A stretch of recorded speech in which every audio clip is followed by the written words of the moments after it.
नमस्कार, मैं प्रभात प्रियदर्शी आप सभी का मेरे YouTube channel Priyadarshi ISP series पर स्वागत है। आज मैं फिर आप सभी के लिए जनरल साइंस का 5 क्वेश्चन लेकर के आया हूँ।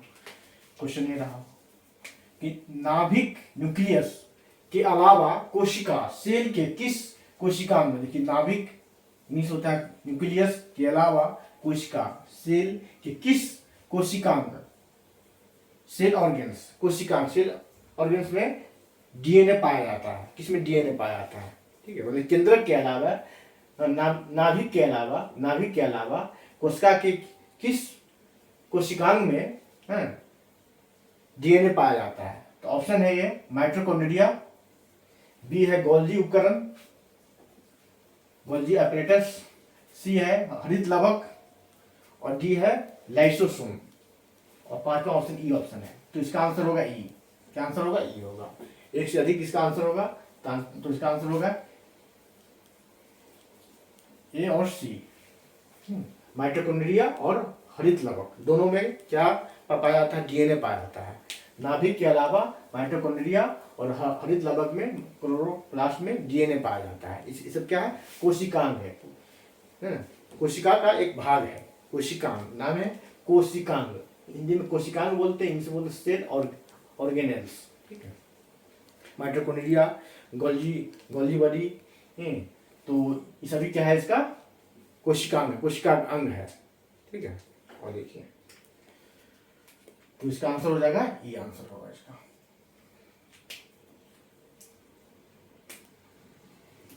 ये आंसर है। देखिए इसी में क्या है? माइटोकॉन्ड्रिया है तो इसको पावर हाउस बोलते हैं। क्या बोलते हैं इसको?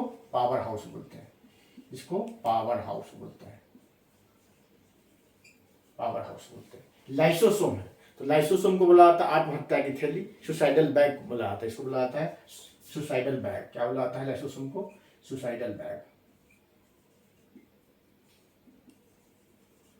सुसाइडल बैग आत्महत्या की थैली पर बोला जाता है। इसमें डाइजेस्टिव एंजाइम पाया जाता है, खुद से फट जाता है और सेल उसके बाद क्या सेल मर जाता है। तो इसको कहा जाता है आत्महत्या की थैली, लाइसोसोम को कहा जाता है। क्वेश्चन आ सकता है कि आत्महत्या की थैली किसे कहा जाता है? 4 ऑप्शन दे देगा। तो लाइसोसोम को आत्महत्या की थैली कहा जाता है, माइटोकॉन्ड्रिया को पावर हाउस कहा जाता है। ठीक है, और आगे देखिए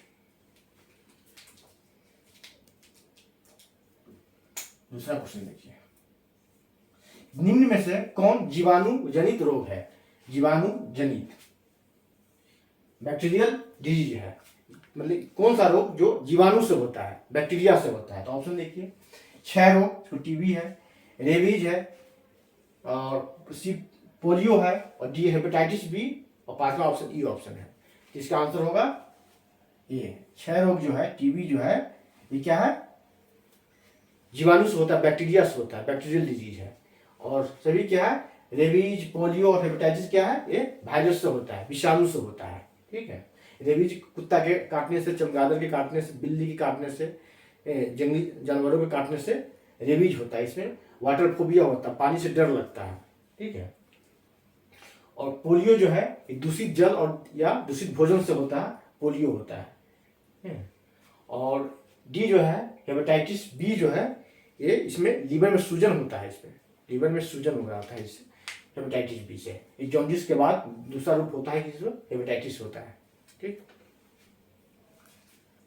देखिए तीसरा क्वेश्चन देखिए, मानव शरीर का भार अधिकतम होता है, मानव शरीर का भार मैक्सिमम कहाँ होता है? तो ऑप्शन देखिए, ऑप्शन है विषुवत रेखा पर, इक्वेटर पर, बी है ध्रुवों को पोल्स पर, सी है मैदानी भागों में और डी है पर्वतों पर और पांचवा ऑप्शन ई ऑप्शन है। ठीक है, कहा जाता है कि मानव शरीर का भार अधिकतम होता है। भार क्या होता है?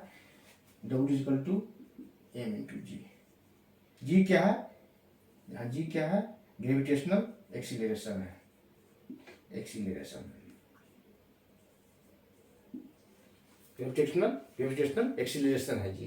ठीक है, तो जी का भार यहाँ देखिए, जी का भार विषुवत रेखा पर कम होता है, ध्रुव पर सबसे ज्यादा। जी का भार जो है, जी का मान जो है ग्रेविटेशनल ये जो है इसका मान,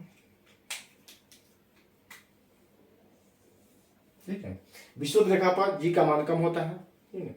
पोल्स पर सबसे ज़्यादा होता है, पोल्स पर सबसे ज़्यादा जी का मान होता है। तो पोल्स पर सबसे ज़्यादा जी का मान होता है क्योंकि पोल्स पर चपटा हुआ होता है, वहाँ पर रेडियस थोड़ा सा कम होता है, जिसकी वजह से जी का वैल्यू ज़्यादा हुआ आता है। तो इसका आंसर होगा मानव शरीर का भार अधिकतम होता है, तो इसका आंसर होगा ध्रुव होगा, पोल्स पर होगा। मानव शरीर का भार अधिकतम होता है कहाँ? पोल्स पर होगा, ध्रुव पर होगा। ठीक। और 4 नंबर देखिए क्वेश्चन कि मोबाइल चार्जर होता है। मोबाइल चार्जर क्या होता है ये देखिए, अपचयी ट्रांसफर, इसको इंग्लिश से बोलते हैं स्टेप डाउन। क्या बोलते हैं? Step down. ट्रांसफर 2 तरह का होता है, स्टेप डाउन और स्टेप अप ट्रांसफार्मर। हिंदी में बोलते हैं अपचयी, स्टेप डाउन, और फिर एक है ऊंचाई, स्टेप अप ट्रांसफार्मर। ठीक है। और सी है इन्वर्टर, डी है ट्रांसमीटर।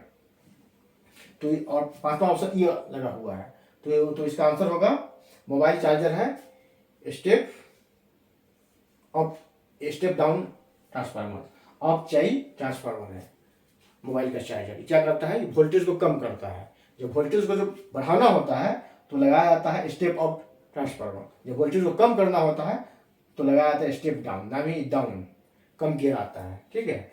और वोल्टेज को जब बढ़ाना हो तो वहाँ लगाया जाता है स्टेप अप ट्रांसफार्मर। तो मोबाइल के चार्जर जो होता है ये होता है step up, sorry step down transformer होता है मोबाइल का चार्जर। इसमें वोल्टेज कम किया जाता है, 3 वोल्ट या 2.5 वोल्ट, 1.5 वोल्ट किया जाता है। ठीक है। इसका आंसर होगा स्टेप डाउन ट्रांसफार्मर होता है मोबाइल के चार्जर में। ठीक है। और इन्वर्टर जो है इन्वर्टर डीसी को एसी में बदलता है। किसमें बदलता है? इन्वर्टर जो है डीसी करंट को एसी करंट में बदलता है, घरों में लगा होता है। ठीक है।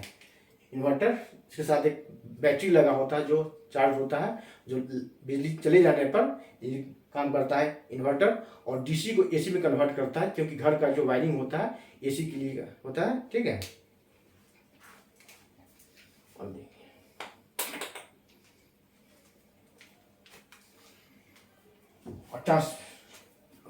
डी ऑप्शन है ट्रांसमीटर। ठीक है। क्या करता है? विद्युत चुंबकीय तरंगों का प्रसारण करता है, जैसे रेडियो टीवी चलता है। ठीक है। और देखिए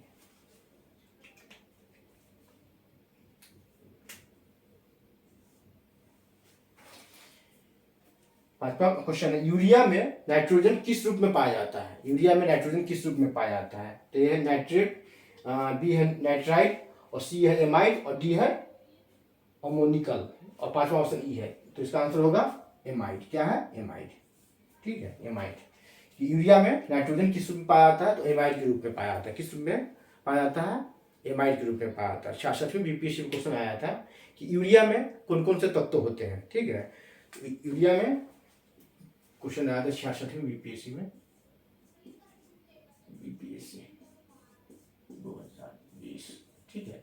यूरिया में कौन कौन से तत्व होते हैं? ऑप्शन दिया गया था। तो यूरिया में होता है carbon, nitrogen, hydrogen and oxygen, ये तत्व होता है यूरिया में। ठीक है। इसका फॉर्मूला होता है